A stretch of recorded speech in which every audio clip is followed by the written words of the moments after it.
E rieccoci qui dal Reform Club di Radio Nostra, questo giro del mondo. Siamo caduti con la nostra mongolfiera a Stavanger, giusto? Stavanger? Stavanger. Stavanger, ecco, in Norvegia. E abbiamo la professoressa Daniela Maria Pampanini. Buonasera. Buonasera, buonasera a tutti. E grazie per essere con noi. E, Grazie a voi per avermi invitato. hanno in Norvegia là col Covid? Come si sta? Ma devo dire la verità che siamo un'isola felice. Siamo stati abbastanza un'isola felice fin dall'inizio, con un lockdown abbastanza severo verso la fine di marzo, in cui hanno chiuso nel giro di 24 ore tutto, tutti i posti di lavoro, tutte le scuole, dal giovedì al venerdì tutti siamo rimasti a casa. E siamo stati chiusi fino a dopo Pasqua, con la libertà però di uscire nel vicinato, di fare la spesa. Le altre attività erano tutte chiuse e dopodiché abbiamo ricominciato ad aprirci e da allora non abbiamo più avuto misure particolari. Non abbiamo mai indossato maschere. Abbiamo sempre mantenuto la distanza del metro, a un certo punto eravamo 2 metri, poi siamo rimasti al metro, e per ora è tutto quello che abbiamo, una distanza di sicurezza di 1 metro, e cercare di evitare il contatto con persone che non sono di famiglia o quelle con cui si fa la routine, tipo compagni di classe. Le classi sono isolate l'una dall'altra un pochino, però i ragazzi vanno a fare sport, i locali sono aperti. C'è antibac dappertutto, si lavano tutte le mani continuamente. È un'isola Però per il felice. resto, sì, per il resto la vita procede quasi normale, anche se nulla è normale. E con l'università, insegni all'Università di Stavanger e tecnologie ambientali, no? Tossicologia acquatica, sono Ah, una professoressa di tossicologia chimica. acquatica, interessante. Acquatica. Io sto insegnando in questo semestre, facciamo un insegnamento misto, quindi chi vuole venire in classe può venire in classe, chi vuole seguire online segue online. Io in realtà mi trovo a metà della classe presente e metà online. Questo per facilitare chi ha problemi di salute e le categorie un po' a rischio. Per esempio una studentessa che soffre di diabete preferisce non venire, qualcuno che ha bambini piccoli, quindi loro preferiscono evitare il contatto. Però tanti studenti vengono lo stesso, sempre con il metro di distanza, e ogni volta a pulire con l'alcol tavoli e sedie appena finisce la lezione, prima che cominci. E invece le scuole funzionano regolarmente? Le scuole hanno ricominciato una settimana prima di andare in vacanza a giugno, con certe misure, e poi hanno ricominciato regolarmente a metà agosto, così torno a scuola molto presto. E sono separati relativamente, banco singolo, un pochino lontani l'uno dall'altro, e hanno come si dice? 3 minuti? Sarebbe le pause a Mhm. scuola sono ridotte, soprattutto per i grandi, perché non riescono a tenerli molto lontani l'uno dall'altro, e quindi tornano a casa un pochino prima. Hanno quelle che chiamano bubble, come Bolle? delle bolle a scuola, quindi le classi, per esempio, hanno quattro classi dello stesso livello, cercano di non mischiarli l'uno con l'altro. Mhm. E hanno orari separati per le pause, che di solito invece normalmente sono tutti insieme, però le attività sono aperte, quindi poi i ragazzi si incontrano poi lo stesso. Quindi sport, musica, arte, sono perfettamente Tutto. funzionanti. Adesso funziona tutto, sì. Devo dire che anche come numero di casi, come numero di infetti, noi siamo stati molto molto fortunati. Anzi, ho pure riguardato i numeri adesso perché non volevo dirvi delle sciocchezze, ma da noi in totale abbiamo avuto 278 morti e pochissimi infetti. E quanti abitanti fa la Norvegia? Noi siamo circa 7 milioni, siamo pochi. Sì. Siamo molto pochi. Come Non- quasi come, no, Milano ha 10 milioni, insomma, Sì, siamo come, meno. come Torino. Su un territorio anche abbastanza Boh, vasto, no? sì. Territorio è vasto, però le zone abitate non sono tantissime, quindi la maggior parte sulla costa e qualcuno all'interno. Abbiamo avuto dei focolai molto intensi all'inizio, infatti per quello hanno fatto il lockdown, perché purtroppo da noi, cioè il virus ha cominciato a esplodere in Europa quando noi eravamo nella settimana di vacanza invernale.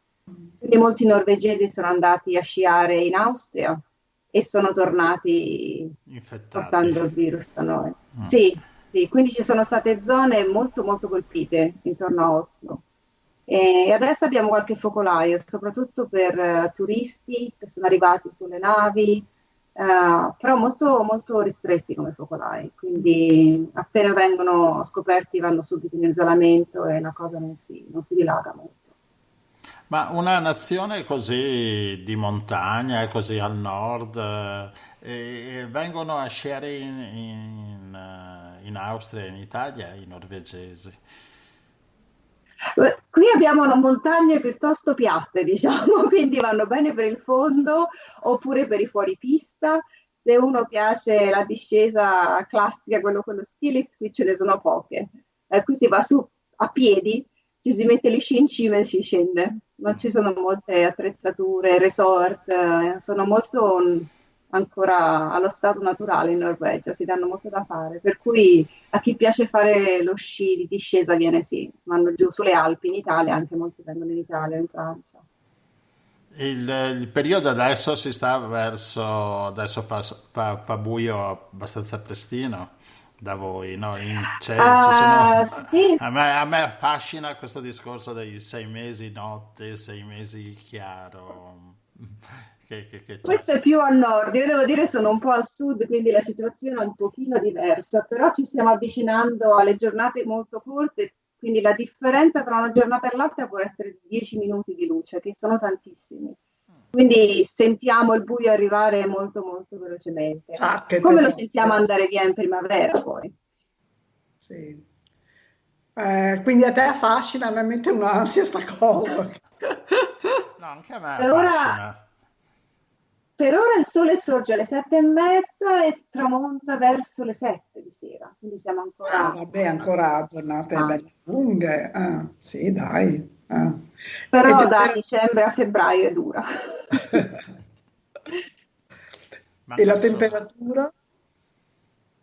La temperatura non è freddissima, io vivo sui fiordi, quindi abbiamo questa corrente del Golfo che mitiga tantissimo, quindi la temperatura in realtà è come quella di casa. Quando sento mia mamma a Padova, a volte hanno più freddo loro che Ah, noi ok. qui. Non è freddissimo, nevica una volta l'anno nella città, poi certo se uno va un'oretta di macchina all'interno, allora ci sono È 2 o 3 metri diverso. di neve, sì. Sì, sì, sì. Ok. va bene. Daniela, grazie per questo intervento. A proposito, ho visto che in città c'è un mega tunnel in città. Sì, hanno costruito uno dei più lunghi tunnel d'Europa per Eh, ma collegare è due parti del funzionante? fiordo. Sì, Eh, ah, ok, perché avevo visto delle foto dei cantieri, ho detto, ma forse. E ho visto che attraversa tutta la città, il mare, arriva nel fiordo di fronte, una bella opera. sì, ecco, l'ho preso un paio di volte, l'ultima volta un mesetto fa. È molto lungo ma molto bello. A un certo punto si apre il tunnel, diventa doppio della larghezza, hanno fatto come una gigantesca cupola di colore blu azzurro chiaro che sembra quasi un ghiacciaio. È una cosa stranissima, l'hanno decorato con delle luci, hanno fatto, sì, per far passare l'ansia l'hanno decorato tutto con delle luci. Bello, Beh, interessante. Quindi le grandi opere si possono anche fare in modo non così. E ovviamente questo è sotterraneo, quindi toglie completamente il traffico dalla Sì. superficie. Questo è Vedi? tutto sotto il fiordo, sotto l'acqua e collega la città principale con l'altra parte del fiordo, che sennò ci si metteva parecchio con il battello Certo. e guidando. Quindi hanno incrementato una nuova area dove le persone possono vivere tranquillamente e lavorare in città prendendo il tunnel. Interessante. bene, Grazie. grazie mille, buon lavoro, buona Norvegia E casomai ci sentiremo più avanti per qualche problema sull'acqua, che non è male la sua professione.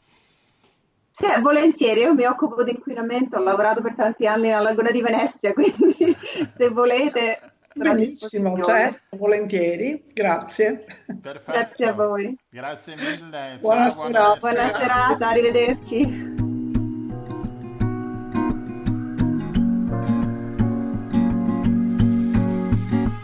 Way too many nights, way too many days.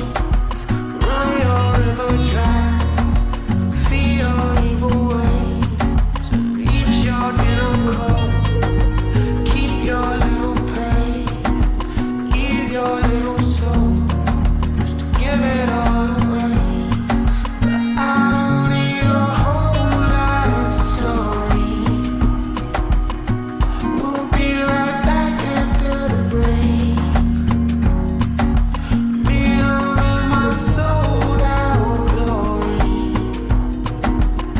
keeping my foot upon the brake.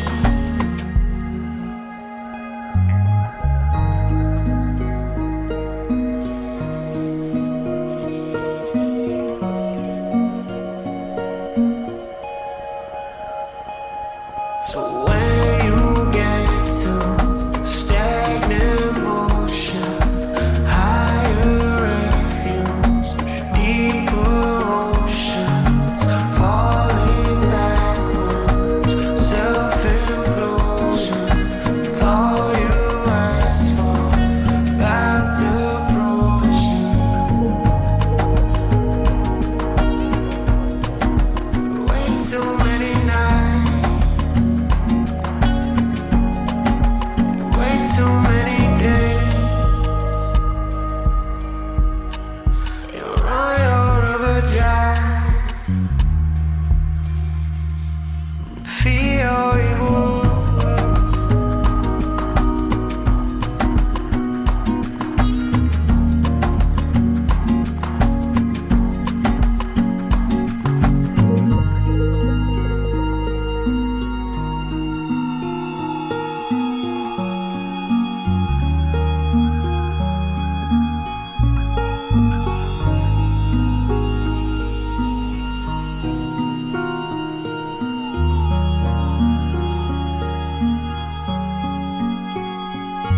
So when you get to stagnant motion, higher refuge, deeper oceans, falling backwards, self-implosion, all you ask for, fast approaching.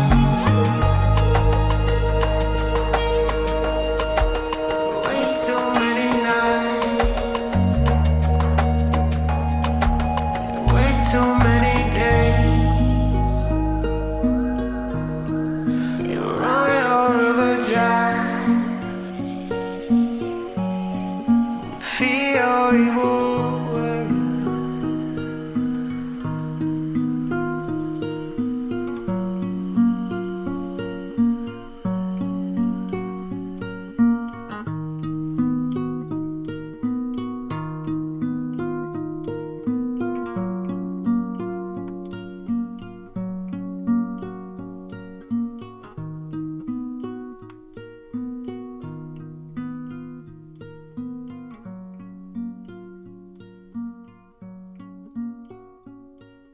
No. Eccoci nuovamente dal Reform Club di Radio Nostra. Mi piace questo discorso del Reform Sì, Club. abbiamo visto. E dalla Norvegia siamo scesi in velocità e abbiamo la nostra Lucia. Pronto, Quindi, Lucia? Carissimi, Norvegia, pronti, Perugia, in pronti all'appello. in 3 Siamo pronti secondi. all'appello. Pronti? Grazie per essere con noi. Grazie a voi di questa compagnia serale, pensando a Grazie a te per questi le piacevoli. magnifiche ricette che io mi sto mettendo all'opera, sto preparando. Vedo. Vedo che sei un allievo molto diligente, che Bene. segui passo passo l'esecuzione delle ricette. Vabbè, comunque è un momento di conforto della giornata, visto che ci sono rimaste poche cose confortevoli. Quindi.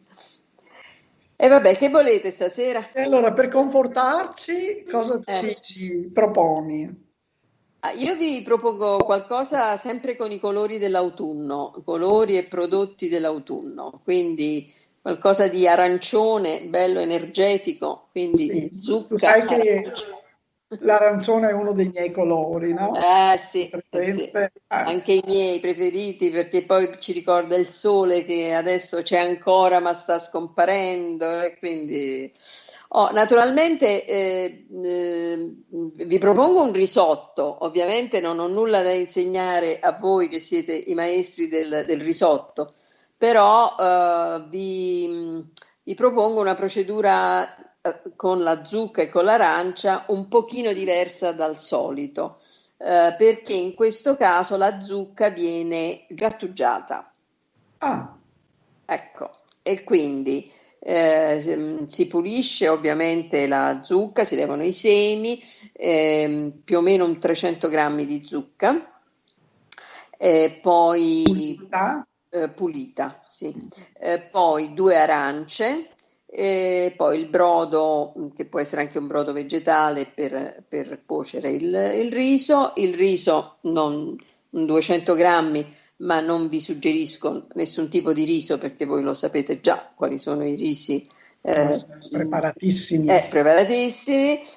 Quello che è importante ci vuole il rosmarino, l'alloro, perché alla fine della preparazione c'è un trito di rosmarino, alloro e buccia d'arancia che viene posto sopra il risotto come una cremolata, diciamo, al posto del parmigiano, che dà un tocco molto profumato a questo risotto. E allora, prima di tutto, lavare la zucca, ok, tagliarla a pezzi e poi con quelle grattugie con cui si fanno anche le zucchine, no? Quella con fori piuttosto grossi, si grattugia e si fa cuocere in una casseruola con un po' di olio, si fa ammorbidire, un po' di sale e si mettono le 2 foglie di alloro per far uscire il profumo dell'alloro. E si incomincia ad allungare con un po' di brodo vegetale. Si cuoce finché la zucca diventa morbida, si aggiunge il riso e si procede con la solita procedura con cui si fa il risotto, mettendo il brodo, ma aggiungendo anche il succo di un'arancia e mezza. Guardate che l'accoppiata così un po' asprigna dell'arancia con la zucca gli dà un sapore Sì. particolare. Sì, perché la zucca è dolce, quindi... Esatto, gli dà una cosa spiritosa. Poi si trita questo ciuffo di rosmarino con la scorza di mezza arancia e un po' di olio, 40 grammi di olio, quindi si fa proprio come una... come si chiama? Sì, diciamo un pastella cremolata o... vabbè, no, adesso non mi viene il nome tecnico. Poi si spegne sotto il riso, si aggiusta di sale e si completa con questa cremolata sopra. Quindi è un risotto profumato dei profumi di autunno e questa cremolata gli dà un tocco molto aromatico. Poi chi preferisce mettere il parmigiano, mette anche il parmigiano, insomma. No, però è un risotto un po' particolare perché non ha il burro e non ha il Esatto. parmigiano, quindi andiamo Esatto. già su terreni esotici, a noi veneti sconosciuti, diciamo. Io, insomma, così modestamente posso entrare nel mondo dei risotti solo proponendo qualcosa di leggermente diverso, perché con quei maestri che siete voi e la squisitezza dei risotti alle verdure, Ma che, grazie, signora, troppo buono. ho un ricordo di un risotto al radicchio di un'amica carissima che mi è molto Ma consolante. davvero? Certo, certo. Ma qui da Quindi, queste parti? da quelle parti, sì, sì, sì. Per non parlare di quelle con i piselli, è tutta la storia dei risi e bisi, risotto con i Brava. piselli, eccetera, eccetera. Ogni 30 km una ricetta diversa. Esatto. Quindi questa qui è carina, interessante perché Sì, appunto sì, sì. poco grassa e molto aromatica. Sì, perché Bene. oro, rosmarino, arancia, caspita, sì. Sì, sì. Bene, per la venerdì o sabato mi metterò a farla. Bravo, mi raccomando, un bel vino robusto vicino, le castagne per finire e Ah, siamo a che posto. brava. Bene, Eh? Beh, perfetto. e Gian è soddisfatto Sì, così. sì, mi sto già pregustando questo Ma risotto. quindi in questo caso viene a fare una cremina come no, la zucca, perché noi la facciamo con la zucca a dadini e si cerca di lasciarli un pochino interi, belli. No, invece in questo caso, allora, viene grattugiato, quindi diciamo tu cuoci la zucca con l'olio a crudo, metti poca acqua, Sì, quindi perché già la zucca è di suo abbastanza umida.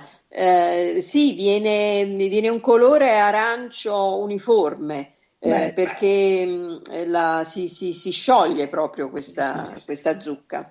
Solo che il trucco di farlo grattugiato è che non accumula troppa acqua e quindi diciamo Sì, possiamo mettere l'arancia perché altrimenti diventa certo, troppo liquido. certo.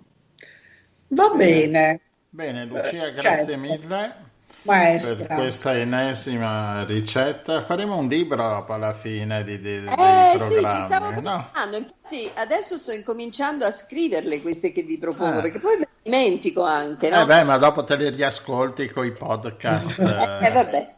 Allora faremo una raccolta, Ah, come dice la mia amica, un database. sì, perfetto. Va Ma chi è bene? stato che dice database? È una mia amica che lavorava in America e quindi ha un accento americano newyorkese molto accentuato. Va Va bene. bene. Ciao, Laura, grazie Grazie sì. mille. Giulia. Buona, Alla prossima. buona serata e buon appetito. Grazie. A Ciao. presto. Way too many nights, way too many days. Run your river dry, feel your evil ways. Eat your dinner cold, keep your little pain, ease your little soul, give it all away. I don't need a whole life story.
So when you get to stagnant motion, higher refuge, deeper ocean, falling backwards, self-implosion. All you ask for, fast approaching.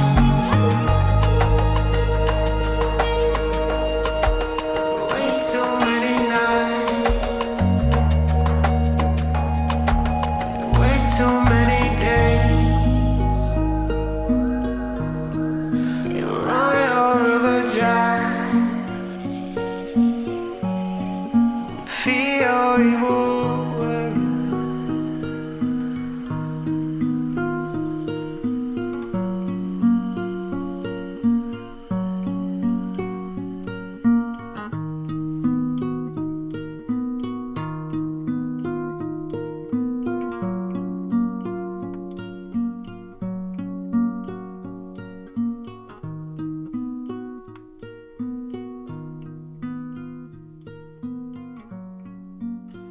Eccoci mentre Sunseed sfuma, torniamo in studio da Perugia a Padova. Pronto Vincenzo? Pronto, buonasera a tutti. Vincenzo, Buonasera Vincenzo, grazie per essere con noi. Vincenzo è un insegnante che lavora in una scuola un po' particolare perché lavora al carcere Due Palazzi di Padova e quindi grazie specialmente per essere con noi. Senti Vincenzo, noi avevamo una curiosità intanto, la scuola è ripresa regolarmente in carcere nonostante le misure anti-Covid, eccetera? sì, è ripresa regolarmente, per quello che si può dire regolarmente in quest'anno così strano. Noi abbiamo cominciato dal primo giorno, come tutte le scuole. Certamente che siamo una decina o dovremmo essere una decina in organico lì in carcere, ma finora siamo 5-6 anzi in questo momento, quindi è chiaro che quando mancano 4 insegnanti su 10 l'orario è ridotto o le classi appunto non hanno tutte le lezioni che dovrebbero avere e quindi la normalità è quella, ma del resto questo è un po' anche, almeno a ricordo mio, che sono al 41esimo anno di servizio, è un po' l'inizio di tutti gli anni, quindi per questo diciamo che non c'è una grandissima differenza con quello che c'è sempre stato. All'inizio mancano gli insegnanti, mi ricordo anzi i primi anni in cui ho insegnato che io stesso ho aspettato novembre per cominciare regolarmente, quindi magari ero già in servizio, ma poi ero utilizzato da fine ottobre-novembre, quindi in realtà questa situazione non è diversa. Quindi è normale, diciamo. Invece per quanto riguarda le aule, gli spazi sono sufficienti anche per mantenere il distanziamento? Ecco, anche lì c'è stato appunto un controllo di tutte le misure che si sono messe in atto per questioni di sicurezza e quindi già quest'estate sono stati distanziati i banchi, era già stato fatto prima perché comunque noi avevamo tenuto delle lezioni a distanza ad aprile-maggio scorso e quindi sono stati ridotti i posti dentro le aule, quelle che si potevano chiamare forse maggiormente aule in quanto non sono nate come aule, quei locali lì sono nati appunto come locali di carcere ecco, però ce n'erano alcuni ampi per cui ci potevano stare magari 20-25 studenti e i posti sono stati ridotti, quindi in realtà ci sono meno posti e il distanziamento è quello osservato anche nelle altre scuole, 1 metro tra un banco e l'altro, 2 metri dalla cattedra e le altre misure le conoscete, mascherine, disinfettanti dappertutto in ogni aula, poi all'ingresso c'è anche del personale del Polizia servizio penitenziaria? civile, no, proprio della, come si dice, ho detto servizio Volontari. civile, della Ah, neanche protezione civile? protezione civile, la protezione civile che effettua un lavoro di controllo tutte le mattine della temperatura. Avevamo anche, li abbiamo ancora 2 controlli, uno all'ingresso, cioè prima di entrare proprio dentro al recinto diciamo del carcere e uno poi dentro nella zona specifica della scuola, quindi abbiamo 2 misurazioni della temperatura e appunto mascherina e E, detergente e e disinfettante. questi due controlli si aggiungono agli 8 portoni, se non sbaglio, una volta sono riuscita a contarli, perché ci provavo, poi perdevo sempre il conto a metà, insomma. 8 più il metal detector, più quello che ti controlla se hai 20 centesimi nell'astuccio, se hai, no? Quindi insomma è diventato ancora più elaborato. Ascolta Vincenzo, e quanti studenti ci sono più o meno iscritti? Beh, dunque ci sono 6 classi, c'è un corso completo di studenti, diciamo così, normali, no? Di detenuti detti comuni, e c'è una prima di Scusami detenuti un attimo, un corso protetti. Sì. completo cosa vuol dire? Ecco, scusate, il corso completo per una scuola è una sezione intera, no? Dalla prima alla quinta, Ah, quindi prima, seconda, terza, quarta, quinta. ma è La scuola, tutto forse non l'ho insieme? detto, non l'ho detto perché magari ho il ricordo dell'altra intervista, magari do per scontato che uno lo sappia. La scuola è la scuola Einaudi Gramsci di Padova, che è in carcere da più di 20 anni, è partito il Gramsci più di 20 anni fa, poi 5-6 anni fa, adesso non vorrei sbagliare, c'è stata l'unione fra le due scuole grosse di ragioneria di Padova, cioè l'Einaudi e il Gramsci, è diventata una scuola unica con 1600 studenti circa, e in più gli studenti del carcere, quindi c'è anche questa sezione carceraria che è un codice anche dal punto di vista amministrativo per conto suo.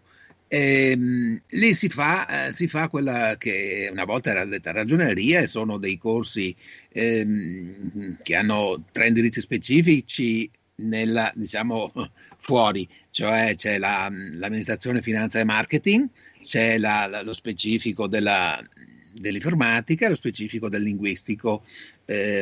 Ecco, noi abbiamo l'indirizzo amministrazione, finanza e marketing, quindi a tutti gli effetti siamo una scuola di ragioneria che diploma alla fine quelli che arrivano, diploma ragioneria. Diciamo, Vincenzo, diciamo che alcuni degli studenti erano già dei geni in finanza e marketing prima di entrare. Sì, forse anche in amministrazione qualcuno. Ecco.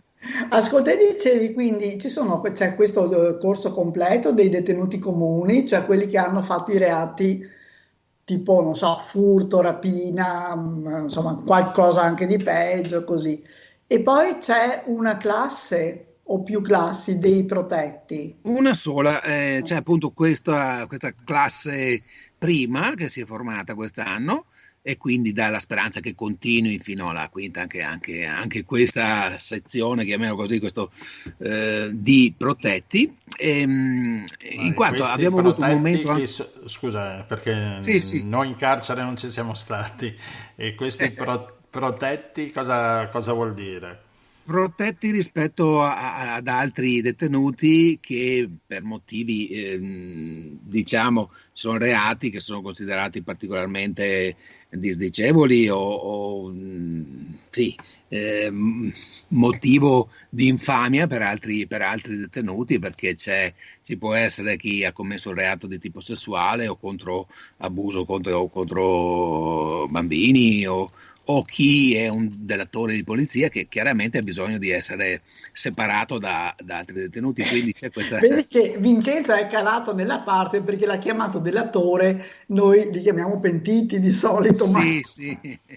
Diciamo, infatti dagli altri magari vengono chiamati infami perché appunto sì, sì, sì. non- non c'è, E questi di sono solito non tenuti c'è la. separati perché appunto il rischio è che i detenuti comuni, specialmente quelli dei reati associativi, pensino di dover punire come questi che hanno compiuto, per esempio, i pedofili. Purtroppo ricordo che ce n'era un certo numero, no? Mhm. Oppure reati particolarmente odiosi appunto nei confronti di minori, delle donne, eccetera. E poi naturalmente i pentiti che sì, di Certo. solito i pentiti hanno parlato di reati associativi, no? Mhm. Quindi, ecco, quindi bisogna tenerli separati, ecco, questo.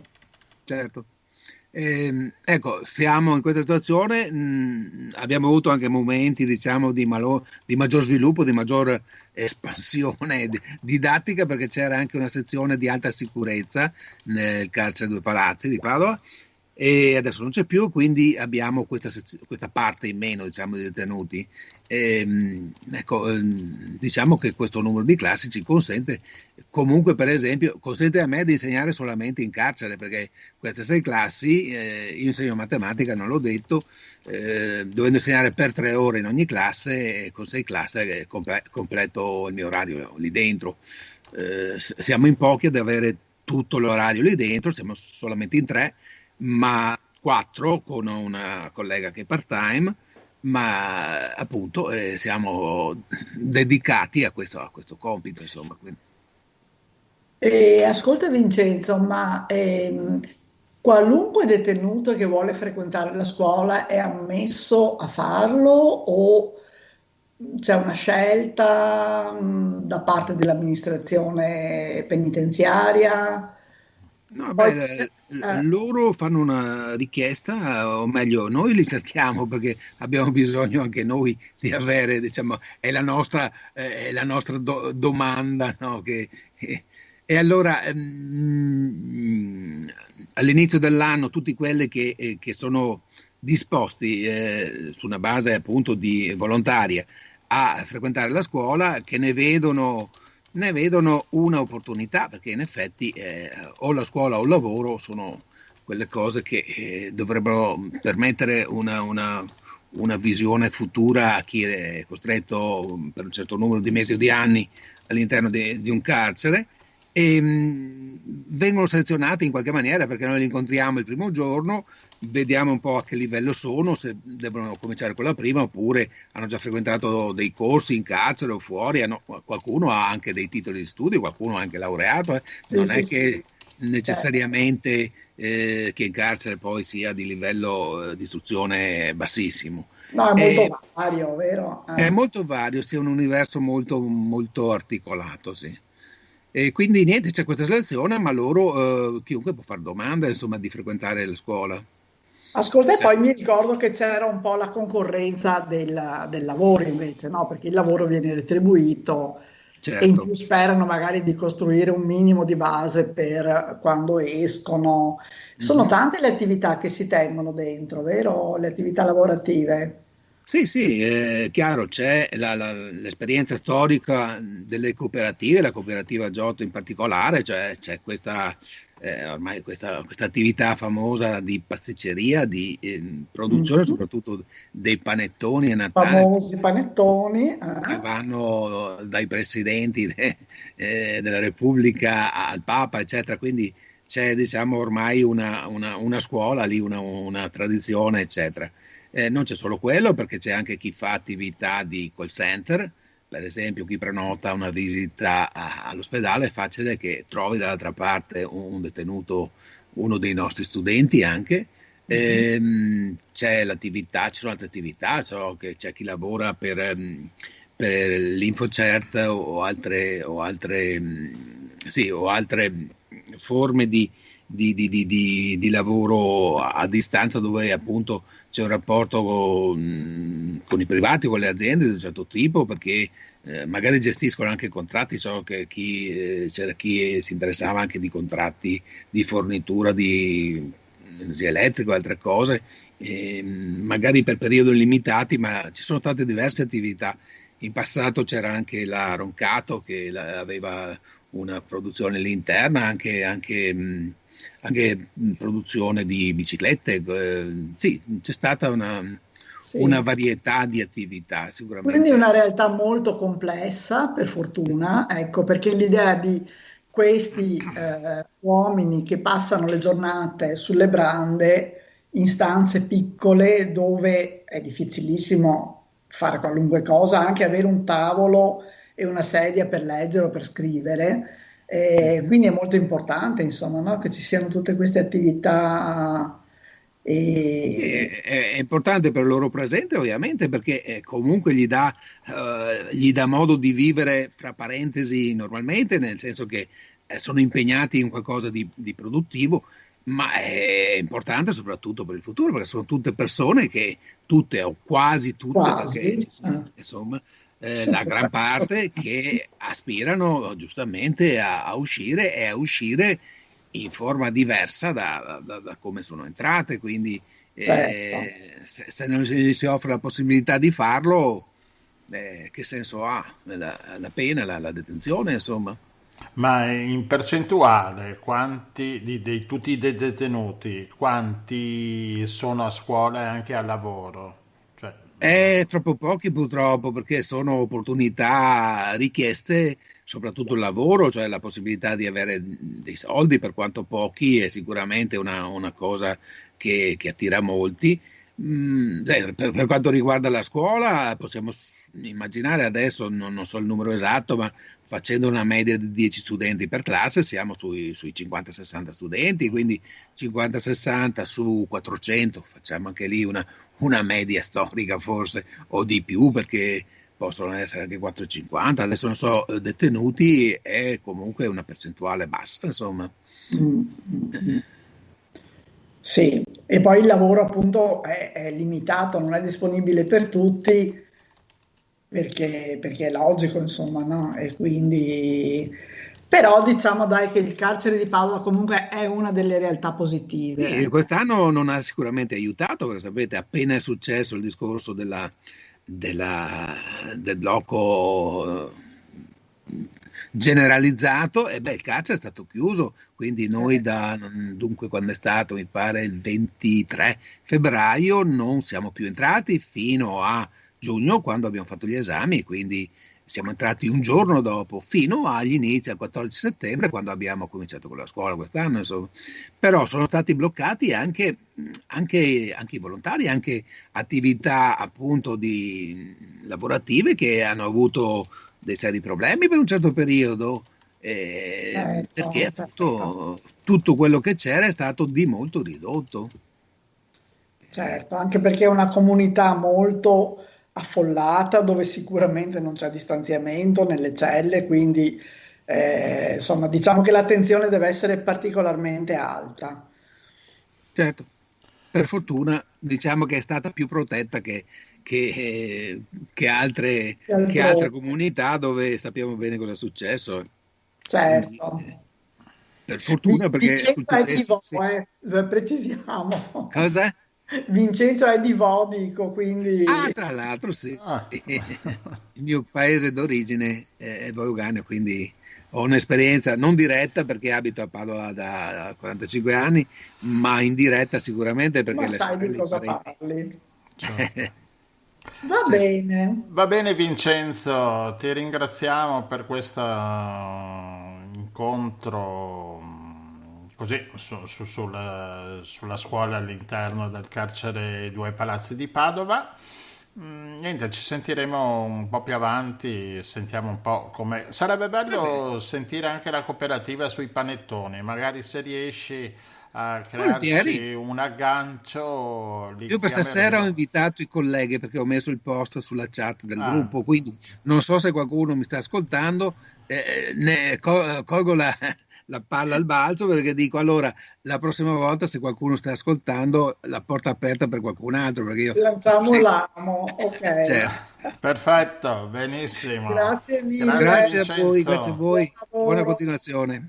Grazie. Ciao Rossella. Ciao.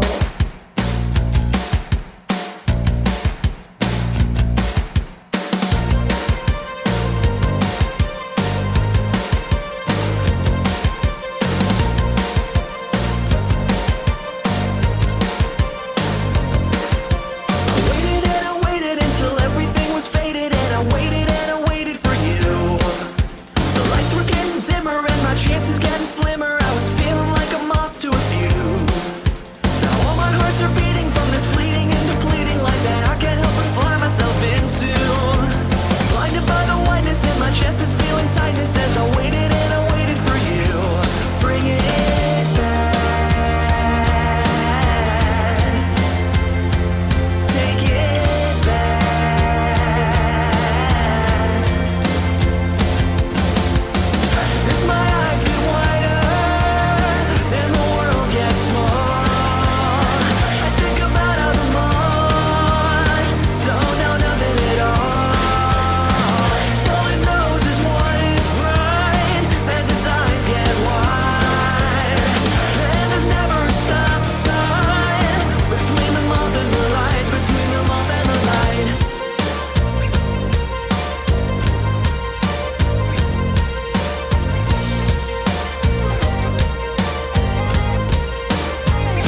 down to the bone.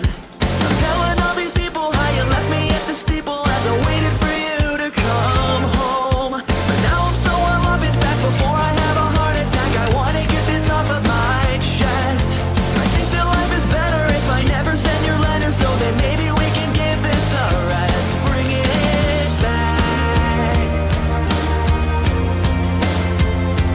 Get off track.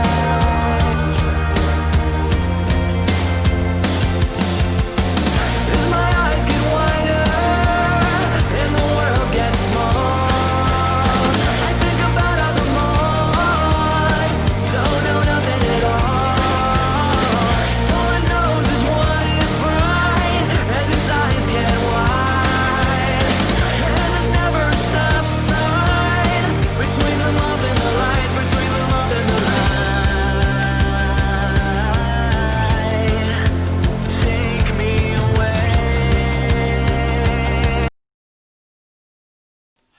Eccoci qua nuovamente al Reform Club di Radio Nostra. È tornato a salutarci Riccardo. Ciao Riccardo. Ciao a tutti. Ciao, Ciao, eccoci qua. bentornato. E svolazzetto con la nostra mongolfiera siamo tornati al punto di partenza Esatto. e siamo a Venezia, in laguna. Proprio E chi sta dentro con la noi? laguna. Dentro la laguna, in laguna sud e con noi anche in laguna nord, cioè lui gira a destra, a Ho sinistra, presente. su e giù con la sua barchetta. Alessandro Sartori, buonasera. Buonasera a tutti. Beh, perché abbiamo chiamato Alessandro? Perché in questo momento di chiusura totale ci sono altri personaggi, insomma, che se ne fanno un sbaffo del Covid-19 e svolazzano di qua e di là. È l'avifauna invernale che arriva in Laguna Venezia. E Alessandro è un esperto ultradecennale, ventennale, diciamo ci fermiamo a ventennale dell'avifauna lagunare, insomma. Sì, diciamo che sono più vecchio che non esperto, che è grave. No, Adesso non sta a pignorare, no? no, va bene. Comunque è vero che giro con la mia barchetta dalla laguna sud alla laguna nord e anche alla laguna centrale, e in questo momento è il periodo in cui la migrazione degli uccelli è in una fase importante, e per cui insomma chi segue questi movimenti chiaramente cerca di muoversi con la barca cercando di andare nei posti più interessanti per capire com'è la situazione. In realtà gli uccelli sono molto precisi e danno proprio dei giorni che delle volte spaccano veramente l'ora come fossero un treno svizzero proprio. È incredibile come hanno questo orologio interno, no? Sì. Parlavamo prima dei gabbiani, delle volte c'è per esempio un gabbiano dove ho io l'ufficio a Marghera, che la prima volta l'ho visto nel 2013 ed era a metà ottobre, e poi ho notato, ormai sono 2013-2020, sono 7 anni che lui regolarmente arriva tra il 18 e il 22 di ottobre, lui arriva sempre sullo stesso paletto, sempre sullo stesso posto, fa questo viaggio lunghissimo. Io capisco che è lui perché è inanellato, poi casomai gli spieghiamo qualcosa su questa tecnica di ricerca, per cui non è un gabbiano comune, però noi sappiamo che si chiama Mario Rossi perché ha un numero, ha una targa, per cui è ben lui, e spacca il secondo, cioè lui tra il 18 e il 22 di ottobre regolarmente arriva a Marghera, e questa cosa è incredibile ed è un po' il fascino che c'è dietro alle migrazioni, che sempre hanno colpito l'uomo fin dall'antichità, no? Ma scusa, i gabbiani migrano? Sì, il gabbiano comune, Gira. quello che noto come cocal o cocai, poi cambia verso portogruaro crocal, ma comunque quello lì, quello piccolino, nidifica anche in laguna, ma con un centinaio di coppie, per cui potrebbero essere 200 gabbiani, mentre negli inverni più freddi, dall'est dell'Europa, dal nord-est d'Europa, arrivano fino a 20.000, per dire la differenza, insomma.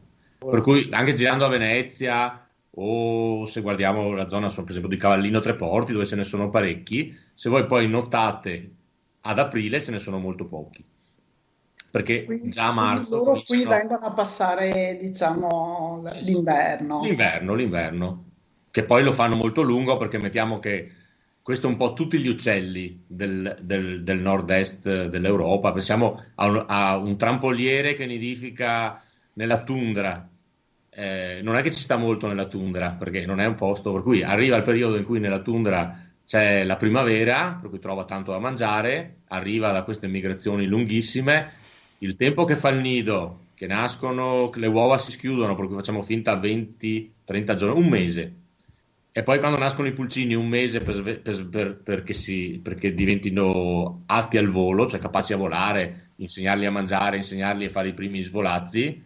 Poi non stanno mica nella tundra, vengono in Laguna di Venezia, che è molto più bello. Certo. E normalmente quando noi pensiamo che stia cominciando l'estate, perché magari finalmente arriva agosto e possiamo andare in ferie, per loro le ferie sono già finite e sono già in viaggio di ritorno. Infatti chi gira in laguna sa che verso fine giugno cominciano i primi arrivi, che poi insomma si sviluppano tra luglio e agosto.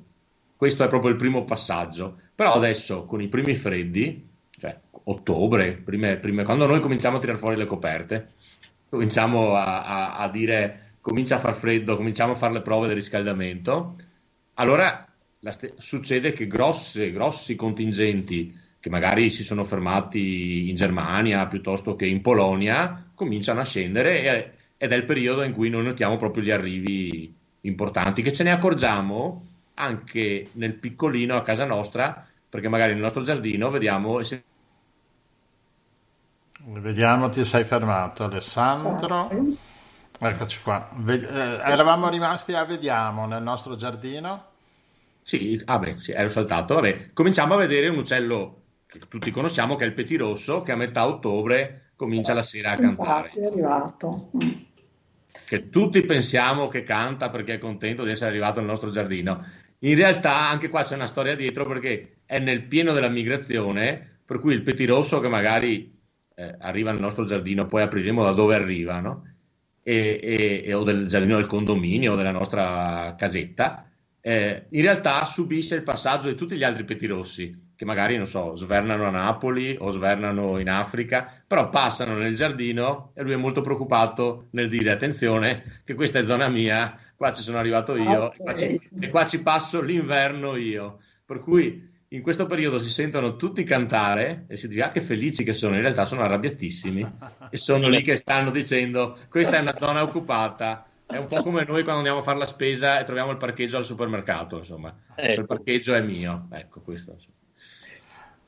Ma quindi adesso ci sono sia uccelli che vengono perché qui fa più caldino, sia uccelli che vanno perché qui fa troppo freddo per i loro gusti. Sì, qua sì, traffico pazzesco praticamente. Sì. Io faccio sempre l'esempio del merlo che abbiamo, ma facciamo anche il petirosso, no? Tutti, anch'io stesso, sono sempre stato portato a pensare che fa freddo in montagna, allora uno pensa, non so, l'altopiano di Asiago piuttosto che il Montello.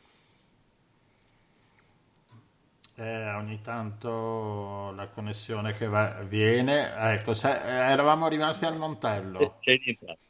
Comunque questi petirossi che arrivano nei nostri giardini, nelle nostre città, siamo sempre portati a pensare che arrivino da qui vicino. In realtà sempre con questo sistema di inanellamento, per cui l'uccellino viene marcato e dà un suo codice, per cui si capisce che è lui. Nella zona di Venezia ne sono stati trovati che arrivano dalla Finlandia, per cui pensiamo a questo uccellino piccolino che fa questo viaggio lunghissimo, probabilmente giardino da giardino, perché farà sicuramente delle giornate di volo, ma ne farà anche alcune di riposo, e magari dalla Finlandia arriva, passa il suo bel inverno a Cavallino e poi se ne ritorna. Parlando proprio delle zone che magari più vicine, insomma, alla vostra radio, per esempio il martin pescatore, che è un altro uccello che uno pensa che non faccia chissà che viaggi lunghi, e proprio a Lio Piccolo l'anno scorso un fotografo molto bravo, che tra l'altro è un amico comune, è riuscito a fotografarne uno, ed siamo risaliti al fatto che arrivasse dalla Germania, e per cui anche il martin pescatore se si pensa a questa piccola bestiolina che comunque supera le Alpi, per cui deve farsi dalla Germania un fiume, poi farà un torrente, perché comunque ha sempre bisogno dell'acqua, arriverà nel posto più alto, supera le vette, poi scende per un torrente, poi farà il Piave e poi arriva L'Elio Piccolo, è affascinante. Cioè, per me questi spostamenti di uccelli hanno un fascino molto particolare. È qui che c'è bisogno dei corridoi verdi, no? Che man mano, che sembrano delle stupidaggini le siepi, no? Ma invece curare le siepi e fare proprio un percorso, delle autostrade di siepi servono appunto per questi uccellini a muoversi e riposarsi con tranquillità, insomma, da una parte all'altra.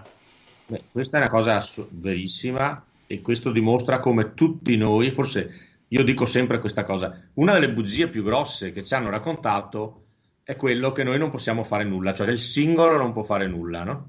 Perché ormai tutto va male, perché ormai le cose vanno così, ed invece ogni nostra azione, questo per quanto riguarda la natura, ma anche quanto riguarda la vita civile, ogni nostra azione ha una sua importanza.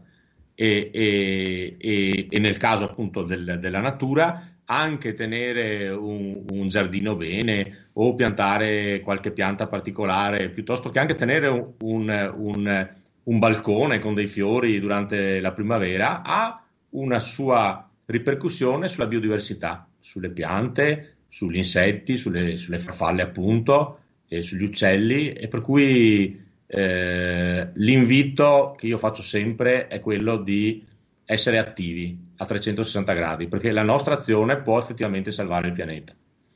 Ascolta, ti voglio chiedere una cosa e poi voglio anche dire una cosa che ho fatto che secondo me è stata bella.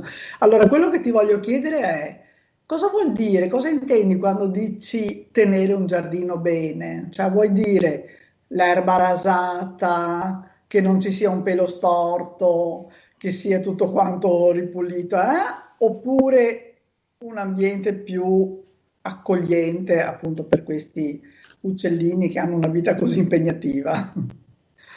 Allora, già tenere un giardino, che insomma, ne ho avuto esperienza, poi io non sono molto bravo in queste cose, implica un lavoro, per cui seguire anche tenere un balcone è un lavoro, no?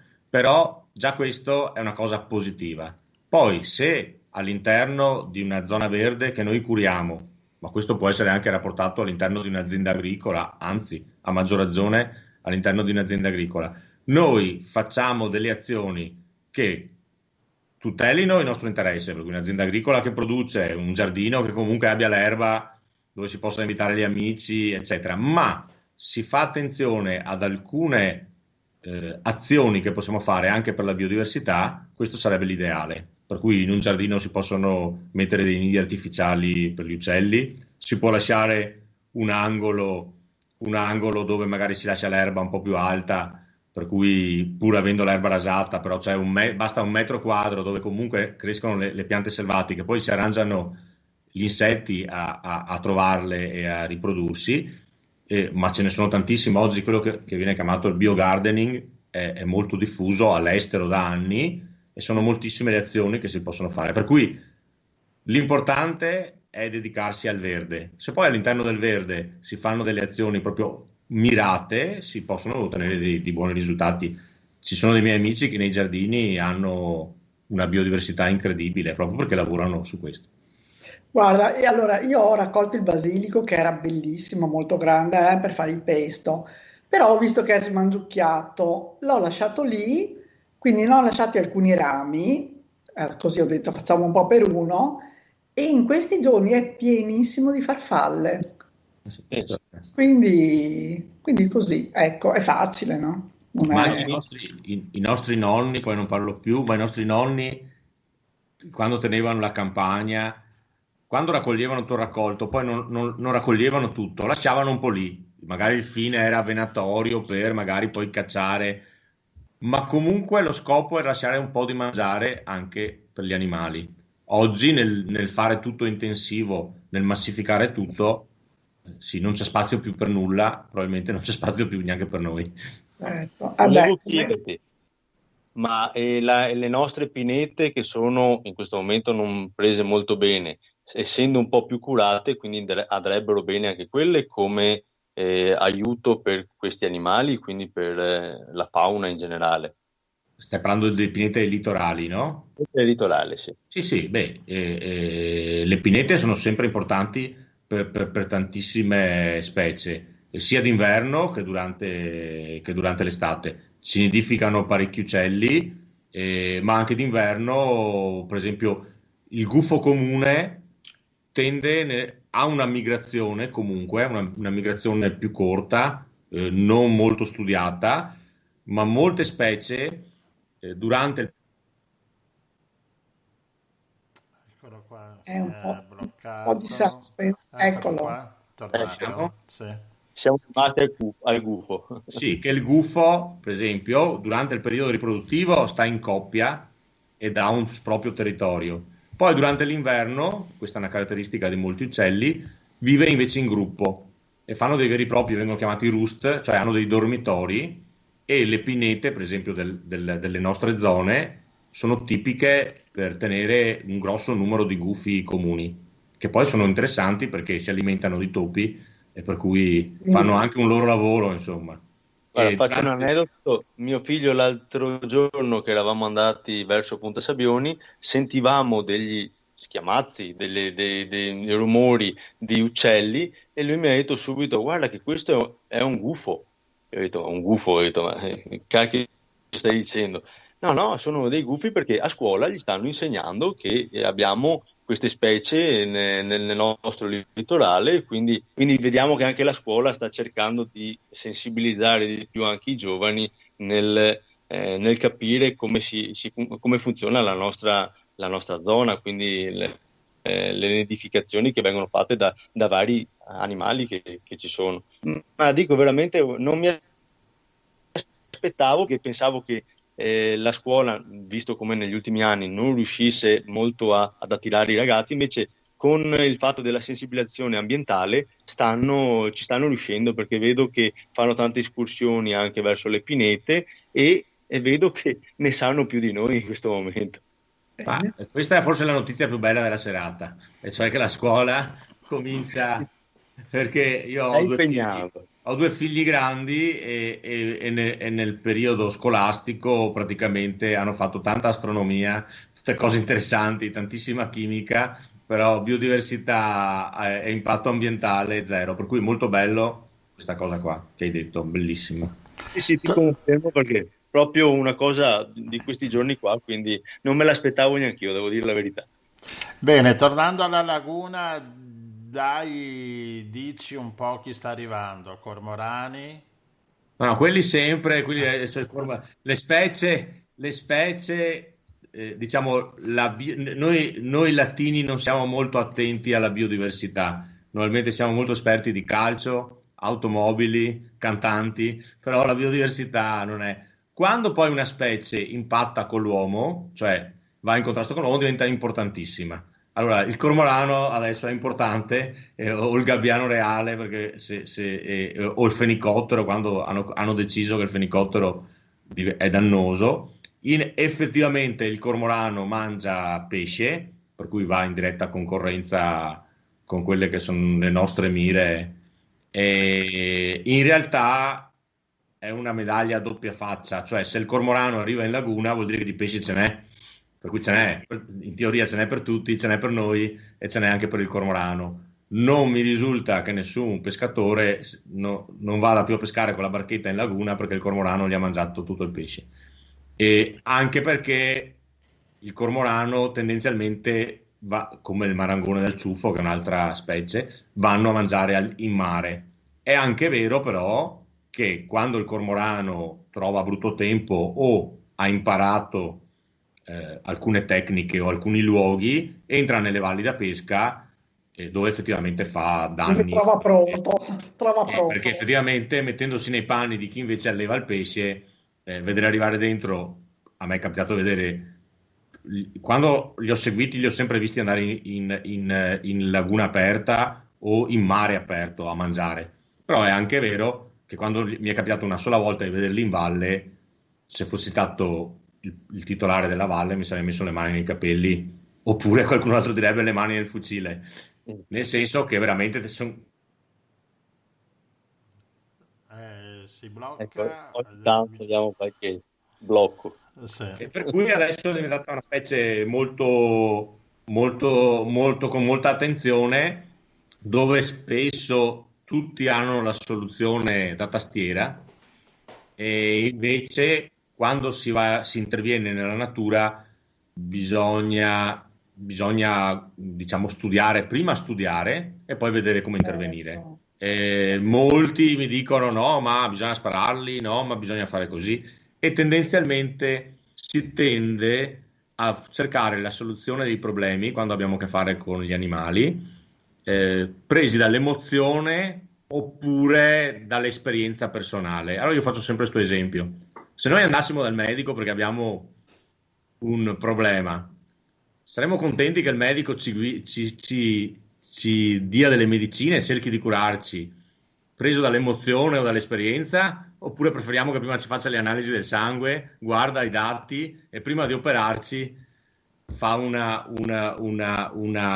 un quadro generale scientifico. Tutti vorremmo questo.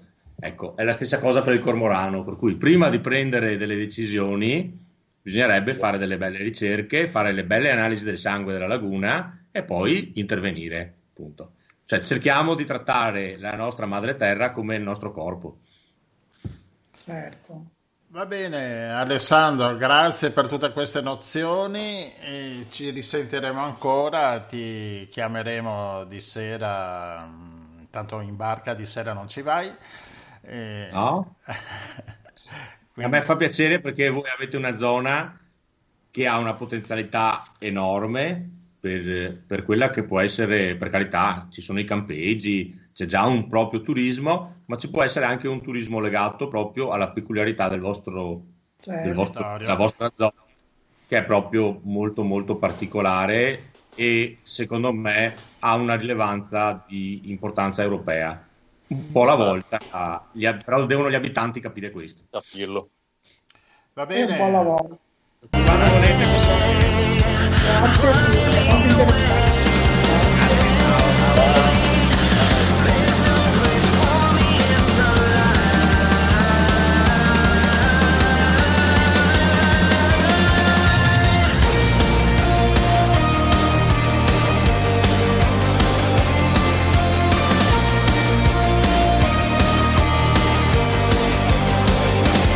As my eyes get wider and the world gets small, I think about how the more don't know nothing at all.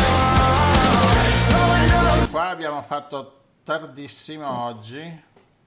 Sì, Fra uno siamo là. svolato e l'altro, fra uno svolato e l'altro, e vabbè dai, abbiamo chiuso in bellezza però, Sì. e, Sì, con, infatti, esatto.